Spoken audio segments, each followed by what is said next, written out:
Bom dia a todos. Há bocadinho disseram boa tarde, disse como ainda não almoçámos.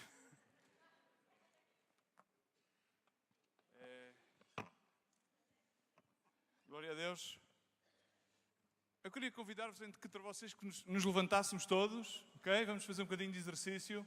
Eu estive a fazer ali umas tensões, porque tenho...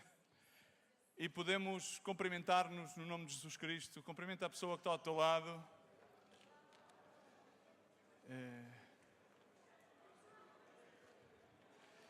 E enquanto cumprimentas, queria deixar-te um pensamento. Uma das palavras que Jesus Cristo nos deixa é que devemos amar-nos uns aos outros da mesma forma que Ele nos amou. Amém? Estamos? Agora, mas eu queria também apelar-te a algum tipo de honestidade, que significa tu cumprimentas uma pessoa ao domingo ou à quarta-feira, como este exercício, mas eu quero deixar-te esta pergunta, simplesmente para que possas meditar durante estes dias. Será que tu verdadeiramente amas a quem cumprimentas, a quem conheces ou a quem desconheces?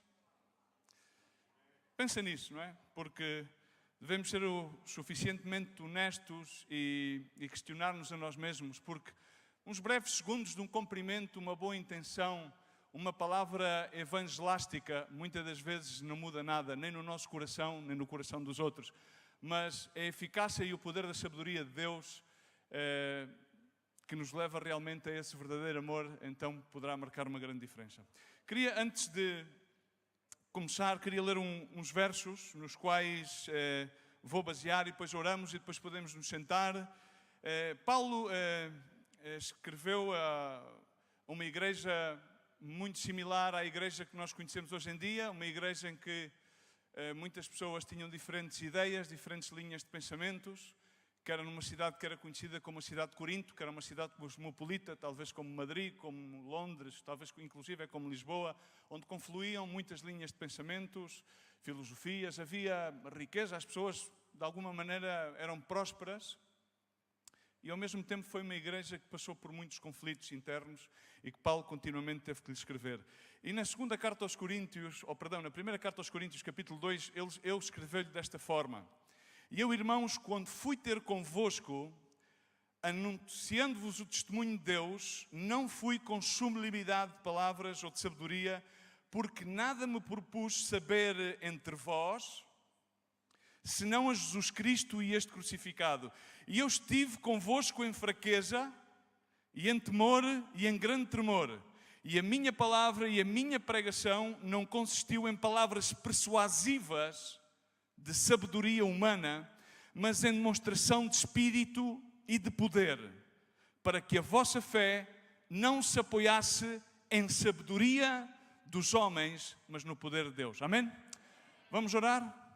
Senhor Jesus, te agradecemos a tua palavra, te agradeço por cada uma das pessoas que está neste lugar, por quem nos pode estar a escutar pelas vias de rádio ou inclusive a ver pelos streamings da net, Senhor. O teu poder é inigualável, Senhor. Nós meramente temos que dispor-nos à tua ação, à ação do teu Espírito Santo e a abandonar os nossos conceitos, os nossos preconceitos, inclusive os nossos prejuízos, sabendo que no teu poder e na tua infinita sabedoria tu podes continuar a transformar, a libertar as nossas vidas. Por isso nos queremos expor à ação do teu Espírito Santo. E eu peço que tu operes no nosso meio, que tu faças a obra, no nome de Jesus. Amém. Amém? Então podemos sentar-nos, porque tomar o assento é complicado, porque é um processo de liquidificar algo que é muito sólido, não é?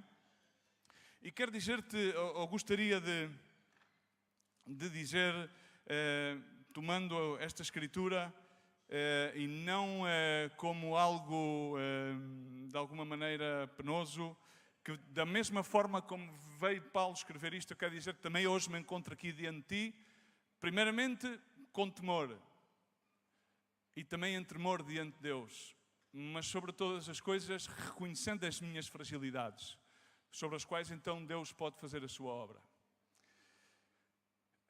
Um tema como a sabedoria é algo bastante vasto. Cada vez mais pessoas proclamam ser sábias. O livro dos Provérbios diz que muitos são aqueles que proclamam a sua própria bondade, na versão Ferreira de Almeida corrigida, na Reina Valéria, muitos proclamam a sua própria verdade. Mas homem de verdade quem encontrará? Homem que esteja disposto a abdicar do seu eu, a abdicar da sua própria natureza, para realmente ser transformado, tomar essa decisão de ser transformado e estar nesse processo contínuo com o Senhor, no qual tem que alcançar essa sabedoria. Se tivesse que colocar um título àquilo que vou compartilhar convosco, seria Sabedoria Humana ou Sabedoria Divina. Porque podemos entreter-nos num congresso, podemos inclusive passar um momento de confraternização e trocar palavras de ânimo, mas o mais importante na realidade é que possamos receber palavra de Deus. E eu não quero apoiar nada daquilo que te vá dizer, nem em nenhuma experiência pessoal minha, porque provavelmente a minha conotação iria estragar aquilo que Deus tem para dar-nos. Nem quero pretender ser mais nem menos do que tu, mas quero sim pretender que Deus faça a sua obra em ti e em mim, de maneira que, exatamente como vimos, venhamos sendo transformados à imagem e semelhança de Cristo. O que é a sabedoria? Como obter sabedoria? Para quê? Teríamos que encontrar, e queria deixar de alguma maneira algo simples, uma definição genérica da sabedoria. Muitas das vezes indicamos ou temos o indicativo que, quando dizemos que uma pessoa é sábia, é alguém que é instruído. Ou alguém que tem um bom juízo. Ter um bom juízo significa alguém que toma boas decisões. Alguém que tem bom senso. Eu diria alguém que tem senso comum. Cada vez me conoto mais em ver que no nosso meio pessoas pretendem ser sábias na sua própria astúcia, enquanto vamos a Marco 10 e vemos que Deus diz-nos que sejamos prudentes como as serpentes, não astutos, porque a astúcia é colocar a sabedoria humana em prática em prol de objetivos que são pessoais ou egoístas. Então temos de ter cuidado com certos e determinados conceitos. E espero que Deus coloque nas nossas vidas, durante este tempo de congresso, derruba alguns conceitos equivocados e coloca alguns conceitos que são perenes, que vêm dos valores da sua palavra. E também alguém que se porta com retidão, ou que se conduz com retidão.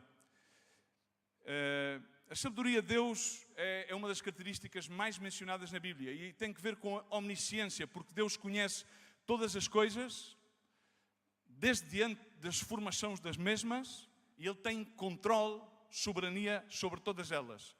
A Bíblia fala acerca de um rei que foi considerado um rei sábio, que era o rei Salomão, que na sua humildade pediu sabedoria e Deus prosperou, derramou a sua Shekinah sobre o templo construído, mas posteriormente sabemos que Salomão perverteu o seu caminho. Essa mesma sabedoria foi contraintuitiva em relação a si mesmo. Agora, a sabedoria humana, de forma geral,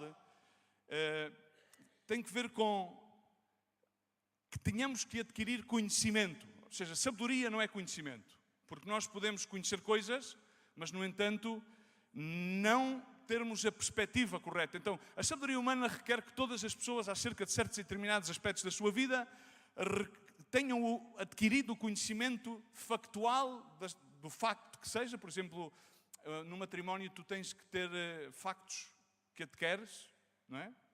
Ao longo da vida. No ministério há factos que são requeridos no nosso intelecto e nas nossas emoções, na nossa alma, relativamente às circunstâncias que nos rodeiam. Mas também requer que tenhamos a visão, ou discernimento, ou perspectiva, que possa ponderar as diferenças variantes nas circunstâncias que vamos vivendo dia a dia e que são continuamente diferentes. Estamos aqui? Há circunstâncias que a nós nos agradam, há circunstâncias que a nós não nos agradam. Enfim, ao cabo, realmente aqueles que estamos no Senhor, ouvimos Romanos 8, 28 e 29, pois todas as coisas concorrem para o bem. Contamos nesse processo. Mas depois há outra variante, por exemplo, que é uma das coisas das quais o nosso pastor Rábio utiliza muito, que é, depois de teres algum conhecimento adquirido sobre factos das circunstâncias nas quais vivas, teres a visão ou a perspectiva daquilo que te rodeia e as variantes possíveis que podem ser muitas vezes a favor ou contra. Precisas então de ter o valor, diz comigo valor, a coragem para pôr em prática aquilo que adquiriste. Agora, no término humano, tu precisas então isto, conhecimento factual diz comigo, conhecimento factual dos factos. Tens de ter a visão, a perspectiva das circunstâncias nos quais os factos estão enquadrados. Precisas ter visão, diz comigo, visão, discernimento. Mas depois podes ter isso e não ter a coragem e o valor para tomar decisões que vayam em prol de um objetivo justo e reto. Estás aqui? Ok. Significa que podes ser bem-sucedido ou mal-sucedido. Estás aqui? O bem-sucedido soa bem a todos. O ser mal-sucedido já não é muito agradável. Ora, tu podes conhecer factos. Imagina alguém que comanda umas tropas, um general. Tem uma batalha. E a palavra de Deus diz que nós estamos numa contínua batalha. Não temos luta contra carne nem sangue, senão contra principados e potestades e hostes maldades que operam. Estamos? Então, como o general, quando vai à guerra, e a palavra de Deus também diz que contempla quando vais construir ou quando vais à guerra, que tenhas o suficiente para levar a cabo a obra que vais fazer, ou que tu conheces o inimigo com quem vais lutar, conheces as tuas fragilidades, as tuas capacidades, e se vale a pena ou não entrar em guerra. Mas agora imagina um general que tem conhecimento dos factos, significa que ele sabe o terreno onde vai lutar, sabe o inimigo contra o qual vai lutar, conhece bem as suas tropas e que elas estão capacitadas. E depois tem as circunstâncias. As circunstâncias ele também sabe que durante a batalha pode haver várias variantes que podem ser a favor ou contra dessa mesma batalha. Podem fazer com que ele tome vantagem na batalha ou perca vantagem na batalha. Então ele tem essa visão, tem essa perspectiva e discerne, contempla também as fragilidades que tem, porque muitas das vezes nós vamos para uma batalha e pensamos que somos os maiores. Tudo posso em Cristo fortalece, amém? Aleluia, glória a Deus. Mas também tens que poder no meio do fracasso. João encontrou-se preso, encontrou-se numa situação de fragilidade e teve que mandar os seus discípulos a perguntar ao Messias. Ele mesmo teve um encontro com o Messias desde o ventre da sua mãe Elizabeth, onde estava Jesus Cristo, o seu primo. E ao fim e ao cabo termina que encontra-se numa situação de cume, preso, ao ponto de esperar a morte, de ser decapitado, e ele manda perguntar, suscita-lhe algum tipo de conflito, será que é? Mas ele deveria ter tudo aquilo que era necessário. Então, muitas das vezes temos o conhecimento dos factos, temos a experiência, pensamos que temos a sabedoria, pensamos que já estamos experimentados na batalha, mas depois pode faltar-nos o valor para lutar a batalha. E eu penso que muitas das vezes hoje em dia às pessoas falta-lhe o valor. Por exemplo, muitas das vezes para discernir as suas fragilidades. E muitas das vezes experimentam fracassos porque não põem em prática a valoridade de Deus nas suas vidas. E muitas vezes vem-lhes medo. E por medo não lutam a batalha. Há outros que não lutam a batalha, ou melhor, por preguiça. Porque estão cómodos. Bom, temos um bom teto, temos a casa de Deus, somos todos filhos do mesmo Pai, aleluia. E todos temos direito aos benefícios da cruz, do qual não merecemos. Isso chama-se graça. Agora, a sabedoria de Deus é completamente diferente da sabedoria humana, porque a sabedoria de Deus conhece todos os factos, mas falta-lhe uma palavra antes do conhecimento dos factos. Deus tem o perfeito, diz comigo perfeito, conhecimento de todos os factos.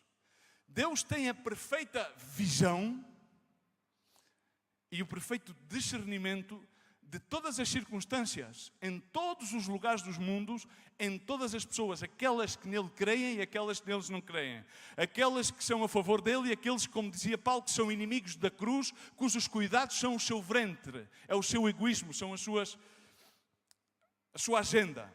Agora, a sabedoria de Deus é então o perfeito conhecimento, diz comigo, o perfeito conhecimento de todos os factos. É que Deus tem uma visão perfeita. Deus tem uma visão do propósito que tem para a tua vida, para a minha vida, para a sua igreja. Amém? Ele venceu na cruz do Calvário, ele já de antemão. E Deus tem o poder da aplicação, porque ele é o poder. E era isso que Paulo tratava de transmitir à igreja de Corintos. Vamos a ver, pessoal, eu não venho aqui dizer nada da minha parte.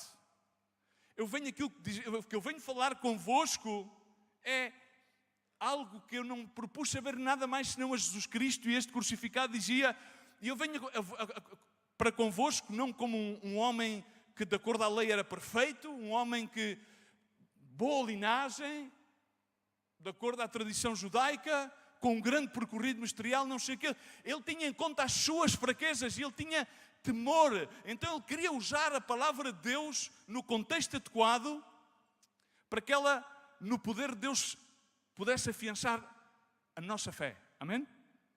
Agora, muitas vezes, nós queremos subir a este lugar ou queremos entoar. Eu ontem falava com os irmãos, mas não vou dizer acerca de nacionalidade, que quando entoam certas e determinadas exposições da pregação, parece que estão a representar. Eu não quero aqui vir representar ninguém, eu quero aqui fazer parte de um corpo que é Cristo.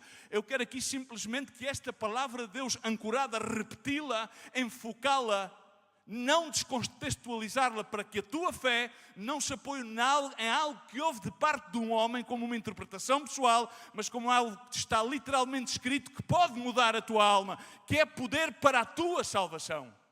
Para que a tua fé não seja um atrativo acerca daquilo que nós podemos perpetrar, ser ou dizer, mas para aquilo que Deus diz que Ele é, que Ele faz e que Ele não pode negar a sua própria natureza, e Ele não é homem para que falhe, senão que Ele é fiel. Todas as suas palavras não voltarão a Ele sem que deem fruto. Amém? E então assim eu quero desta forma apelar-te e quero de alguma maneira também fazer o compromisso. Eu não quero utilizar um texto fora do contexto para ter um pretexto no qual apoiar a minha fé. Eu quero que a minha fé esteja apoiada num texto ou na soma de todos os textos que tenham um contexto que podem para sempre não modificar somente a minha vida, mas a vida de muitos dos quais recebem este verbo feito carne, este texto que é vivo, que está sempre contextualizado e que tem poder para que a tua fé te leve à salvação. A tua fé não crias, como muita gente utiliza textos para pretextos, sacando-o fora de contexto. E Paulo escreveu também a Timóteo, que já vou com castelhano, na sua segunda carta, e deixa-lhe implícito como é que nós vamos poder obter a sabedoria de Deus. Ele escreve-lhe no verso 14 e 15, depois de fazer algumas advertências nos maus obreiros e dos últimos tempos, ele começa a dizer-lhe, diz: tu porém, Timóteo, tu porém, filho de Deus, filha de Deus, tu porém, João, Anabela, Paulo, permanece naquilo que aprendeste e que fostes inteirado, sabendo de quem o tens aprendido. Significa, Paulo, aquilo que eu te ensinei, aquilo que tu vistes em mim, a fé que tu vistes em mim, as minhas próprias prisões, as minhas próprias fragilidades, os meus próprios sofrimentos. Não é a vitória, não. Paulo passou por um período e a igreja tem que passar continuamente, e nós na vida temos continuamente passar por períodos nos quais somos testados e provados para que possamos ser aprovados. E isso é sabedoria de Deus. Sabedoria de Deus não é vir aqui representar, imitar, motivar. Eu não te quero motivar. Eu quero que tu tenhas a motivação suficiente para assumir as tuas fragilidades, os teus fracassos e trazê-los aos pés de Deus, sabendo que nele a sua palavra de cruz, que é loucura para aqueles que não creem, mas no entanto é salvação para todos aqueles que nele creem. Então apoias a tua fé, é algo sólido, inamovível, no Pai das luzes, no qual não há sombra, nem dúvida, nem variação. E não sou eu, é o Senhor e a sua palavra. E diz, e que desde a tua juventude, meninices, repete comigo, sabe as sagradas letras. As letras escritas. Ele diz que vós sois cartas lavradas por sangue. A tua vida e a minha vida é uma carta lavada pela sangue de muitos mártires que estiveram dispostos a morrer pela fé induvidável, imutável que há em Cristo Jesus. Não por uma denominação, não por uma religião, não por um predicador eloquente, mas pelo verbo feito carne. Que podem fazer-te, diz comigo, que podem fazer-te sábio. Para quê? Para viver feliz. Para ser próspero. Para salvação. E depois, vírgula, para salvação por meio da fé que há fé. Jesus Cristo, encontrarei fé na terra? Crês? Simpatizas? Ameniza, pois, vós? Amenizas? Em Cristo Jesus. Aqui o que Paulo está a deixar de forma explícita foi aquilo que uma vez também Jesus tinha dito aos judeus que acreditavam nele, simpatizavam com ele, mas não queriam abandonar a sua linhagem de Abraão. Ele disse-lhe: conhecereis a verdade vos libertará. Se permaneceis verdadeiramente na minha palavra, sereis meus discípulos. E aqui Paulo está a dizer-lhe algo muito importante. As palavras que me ouvistes, as palavras de Cristo, são aquilo que te podem fazer o quê? Sábio. E sábio para quê? Para a salvação. Por meio da fé. O que ele está a dizer é que a sabedoria de Deus, a sabedoria das suas palavras, é um meio para um fim. Um único objetivo, e é a salvação da tua alma e da minha alma, e que essa fé apoiada nessa sabedoria tão simples que é Cristo crucificado é aquilo que nos move, é aquilo que nos faz causar paixão, é aquilo que cada vez mais acende uma chama que nós não podemos compreender, não podemos explicar. É aquilo que nos leva a reconhecer as nossas fraquezas, as nossas debilidades. E é isso que Paulo está a dizer-te nesta manhã. Disse a Timóteo e deixou como um testamento à igreja. As palavras que eu te possa dizer da minha parte não têm qualquer autoridade, não têm qualquer relevância, se não são uma repetição, uma implantação e uma aplicação do que está escrito na Sagrada Escritura de Deus. Eu não tenho que atrair-te a nada mais senão que a Cristo. Remar é um bom meio, mas o fim é Cristo. Os meios podem ser bons, mas não se pode justificar alcançar um objetivo por qualquer meio. Porque a verdade é aquilo que nos liberta. Jesus Cristo é a verdade. E quando ele escreve estes versos que nós lemos na primeira carta, no capítulo 2, vemos qual é que é o objetivo da sabedoria. Qual é o objetivo para ser sábio? Porque é que queremos ser sábios? Porque é que queremos entender as coisas? Porque é que precisamos de adquirir conhecimento e ter discernimento e ter visão? E ele diz no verso 5, sabedoria para quê? Para que a tua fé, diz comigo, para que a vossa fé não se apoie na sabedoria dos homens. Agora perguntemos-nos a nós mesmos se verdadeiramente nos apoiamos na sabedoria de Deus ou na sabedoria dos homens. Ele diz que a vossa fé não se apoie na sabedoria dos homens, mas no poder de Deus. Poder de Deus, sabedoria de Deus. Ele está a escrever esta carta a advertir os crentes de Corinto, a nós, crentes discípulos, será, que não apoiemos a nossa fé em palavras de sabedoria humana, mas sim no poder de Deus. Então o teu objetivo e o meu objetivo deve ser com que este ministério, que é o ministério de Cristo, com o qual Ele nos fez cooperadores em Cristo, seja fazer com que as pessoas conheçam um Cristo, um Deus vivo, que transforma as vidas e que apoiem a sua vida numa fé que está no poder de Deus, numa sabedoria que sobrepassa o entendimento humano. Paulo declarou também aos romanos: recebemos a graça e o apostolado para a obediência da fé entre todas as gentes pelo seu nome. Significa que aquilo que recebemos a fé para a obediência entre todas as gentes por amor do seu nome. Amém? Assim significa, Paulo estava a dizer, o propósito da minha vida, o propósito da tua vida, o propósito de nós estarmos aqui não é professarmos que somos sábios, não o somos, é ter a humildade de reconhecer que não o somos sábios. Amém?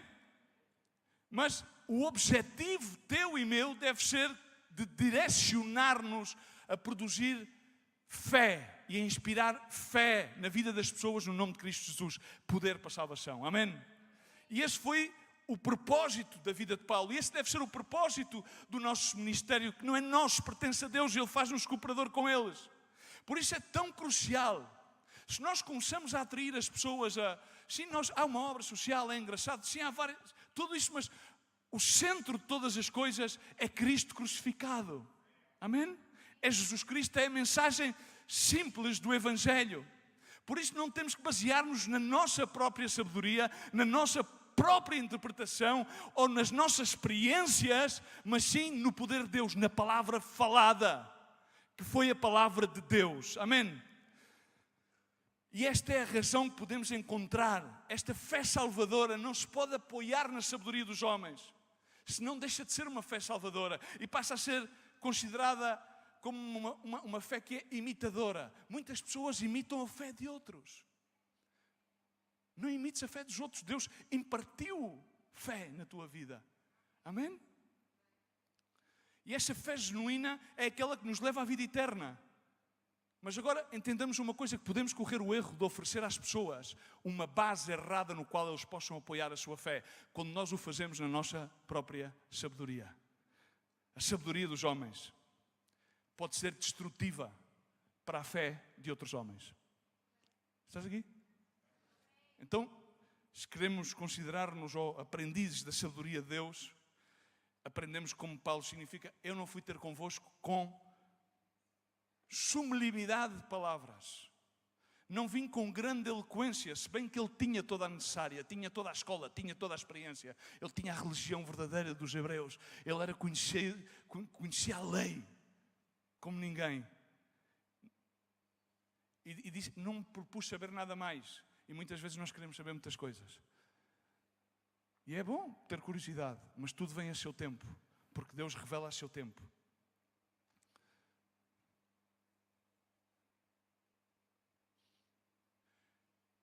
Eu encontrei correto, de alguma maneira, quando li estas escrituras, dizer que a sabedoria dos homens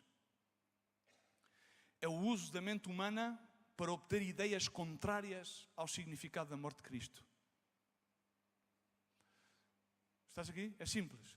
A sabedoria humana é o uso da sua própria mente para criar ideias e conceitos que vaiam contra a morte de Cristo. Quando digo a sua morte, crucifixão, sepultação e ressurreição. Amém? Significa, essa morte, mesmo naquela altura, trouxe alguma decepção aos discípulos. Os discípulos ficaram decepcionados. Mas Paulo considera sabedoria.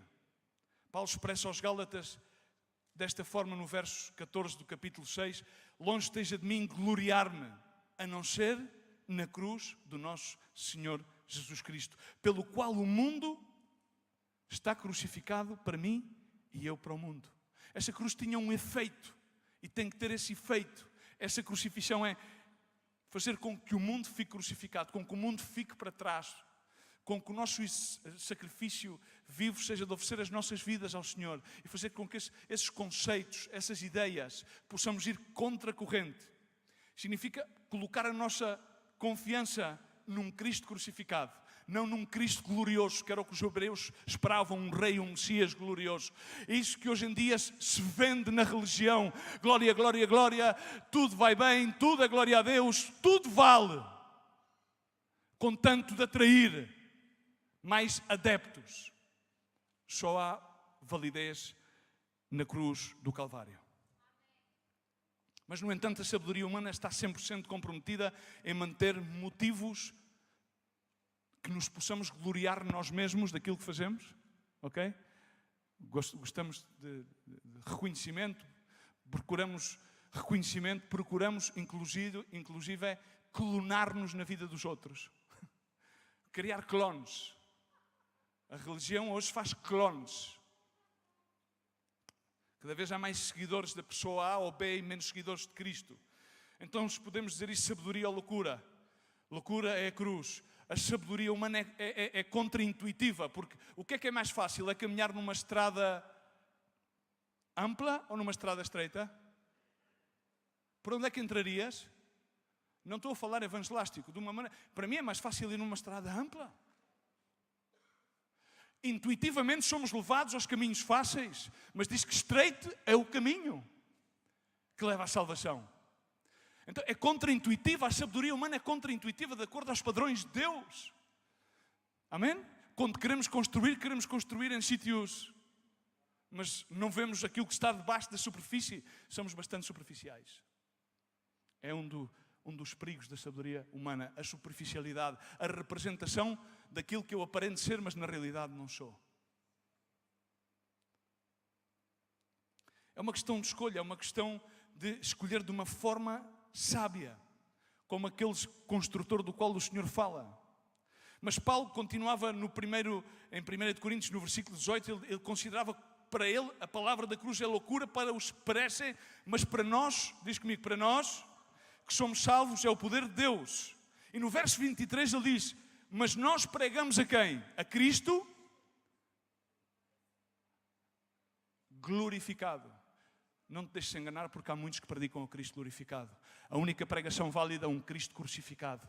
Cristo crucificado. Escândalo para os judeus.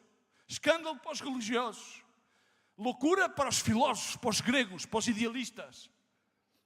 Mas para aqueles que são chamados, tanto judeus como gregos, pregamos-lhe a Cristo, poder de Deus e sabedoria de Deus. Então no verso 5 ele está a dizer, eu quero que a tua fé não se apoie na sabedoria dos homens contra-intuitiva, que procura a facilidade, que procura propagar os deleites, tal como eu dizia, há muitos que são inimigos da cruz, cujo deleite é o seu próprio ventre, o seu próprio estômago, fazer a sua própria vontade, alcançar o seu próprio objetivo. Me, iPhone, iTablet,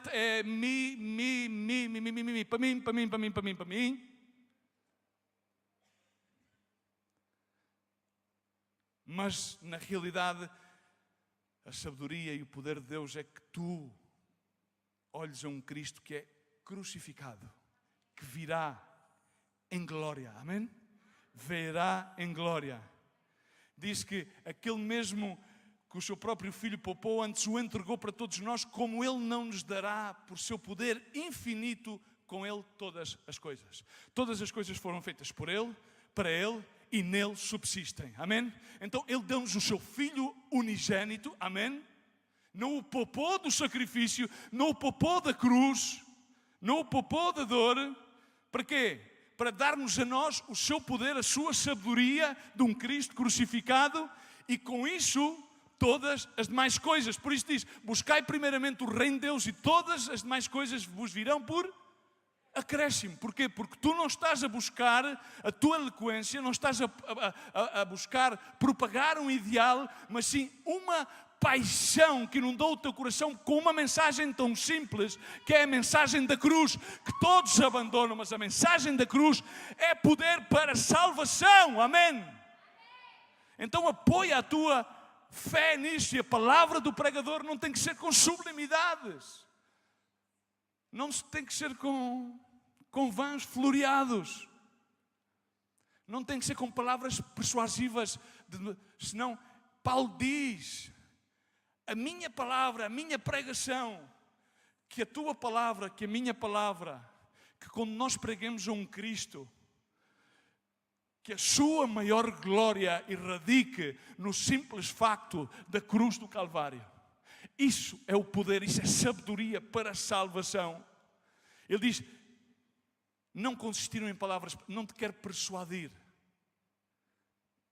de forma, utilizando meios, há bastantes meios, tons de voz, enfim, encenações,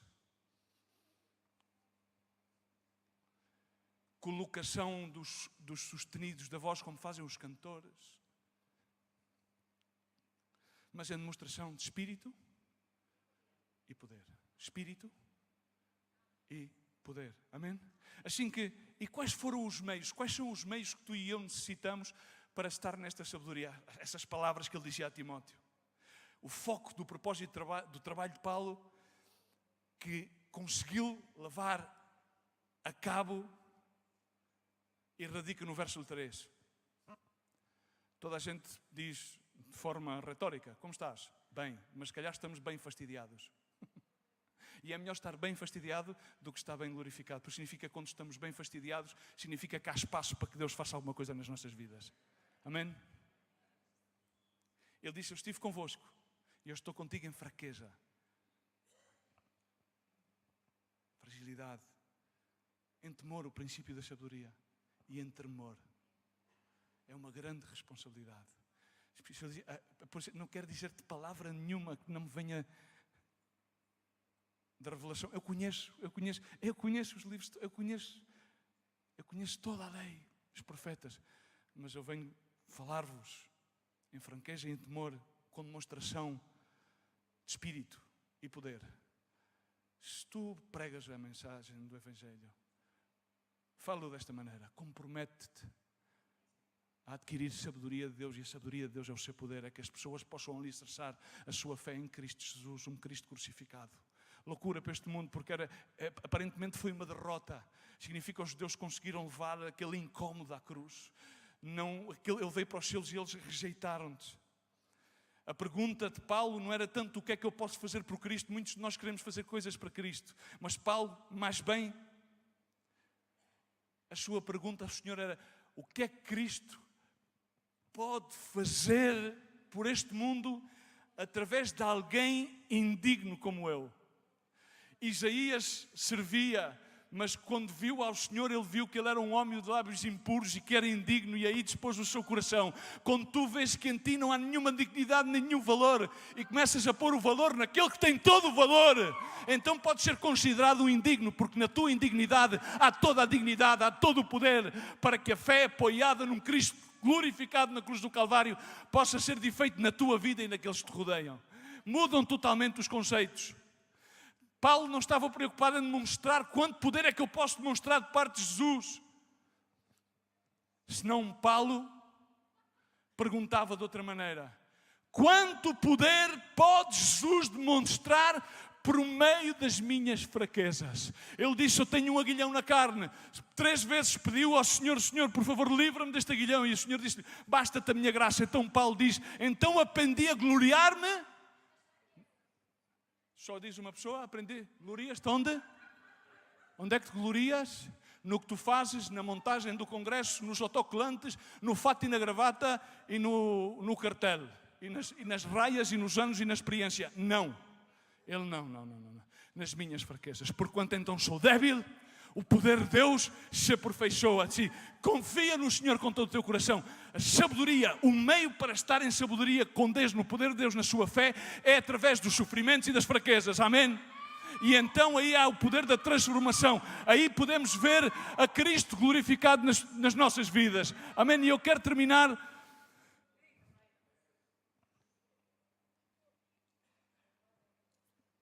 com uns versos mais que Paulo diz. Paulo é que tem tanta riqueza.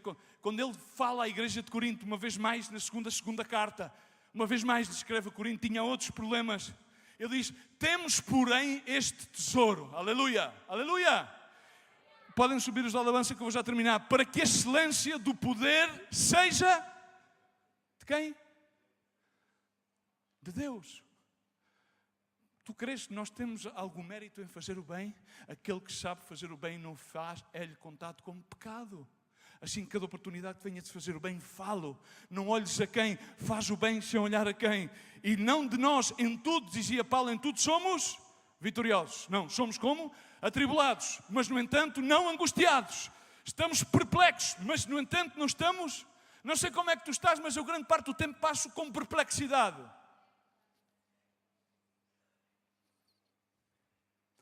Mas não desanimados, porque o ânimo não é nosso, o ânimo vem do Espírito Santo de Deus. Perseguidos, na realidade, ainda não creio que nas áreas onde todos vivemos ainda não somos perseguidos, mas brevemente. Não nos espantemos quando nos venha tal provação, mas não desamparados, abatidos. Quantas vezes é que te abates? O Senhor disse: a minha alma está angustiada até à morte. Estava abatida, mas Ele sofreu essa separação antes de ir para a cruz. Mas sobre todas as coisas, que faça a tua vontade, mas não a minha, Pai. Amém? Então, trazendo sempre por toda a parte onde quer que vayamos, não vale a pena levar um discurso muito bem elaborado, se não levar nos nossos membros a mortificação do Senhor Jesus, no nosso corpo, para que a vida de Jesus também se manifeste. Não há maneira de manifestar vida se não houver uma morte à nossa própria carne, à nossa própria agenda, ao próprio conceito, ao pretexto religioso, inclusive institucional. Mas deixemos que Cristo se sente na glória, porque Ele está sentado à direita do Pai, como nosso fiel, para que a vida de Jesus se manifeste também nos nossos corpos. E assim nós, diz comigo, assim nós que vivemos, estamos sempre entregues à morte. Não é um discurso, não é uma pregação muito animadora, não é? Não é uma, mas estejamos entregues à morte por amor de Jesus, para que a vida de Jesus também se manifeste na nossa carne mortal. É um grande paradoxo.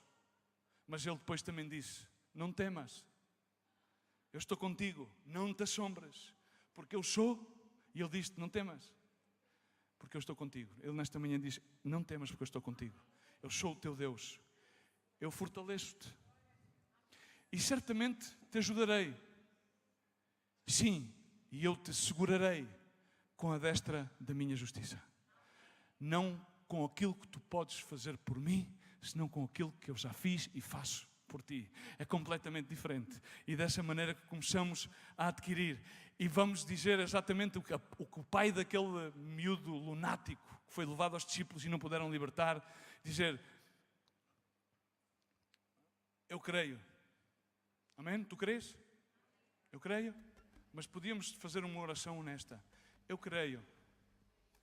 Mas, Senhor, por favor, ajuda-me na minha incredulidade, porque eu sou aceitado por ela. Senhor, ajuda-me na minha incredulidade. É tão simples reconhecer. Acreditamos, falamos, mas também somos aceitados pela incredulidade. Amém? Põe-te de pé aí onde estás. Crês? Sabedoria? Qual é a sabedoria de Deus? O poder da cruz. Porquê necessitamos permanecer nas Escrituras para ser sábios? Para quê? Para salvação. Para que a nossa fé se apoie simplesmente a manifestação do poder de Deus. Amém? Amém? E para quê? Para quê? Para quê? Para que nos reconheçam? Não. Para que levemos nos nossos membros, nas nossas fragilidades, possamos manifestar a todos os demais o poder que há em Cristo Jesus. Assim que nós queremos, mas nesta manhã oramos. Pai, no nome de Jesus, oramos, Senhor. Queremos em Ti, Senhor. Aí, na cruz do Calvário, um Cristo crucificado, Senhor. Loucura, loucura, loucura para este mundo, loucura para os conceitos religiosos, loucuras para filosofias vãs. No entanto, salvação para todos nesta creem. E queremos, Senhor, mas no entanto, Senhor, nesta manhã queremos reconhecer as nossas fragilidades, porque é o meio pelo qual Tu manifestas o Teu poder. Manifesta o Teu poder porque nós temos fragilidades, Senhor. Necessitamos de ir a Ti para que possamos fortalecer-nos em Ti. É perplexo, Senhor, mas Tu estás connosco. Tu prometeste estar connosco até ao final dos tempos, Senhor. Senhor, ajuda-nos na nossa incredulidade. Ajuda-nos a ser a Tua luz. Ajuda-nos a ser a Tua sal, Senhor. Ajuda-nos, Senhor, a mortificarmos a nós mesmos, para que Jesus Cristo possa manifestar-se na nossa vida e irradiarmos a mensagem do Evangelho de forma efetiva, com demonstração de Espírito e poder em verdade, Pai, no nome de Jesus. Amém. Que Deus te abençoe nesta manhã.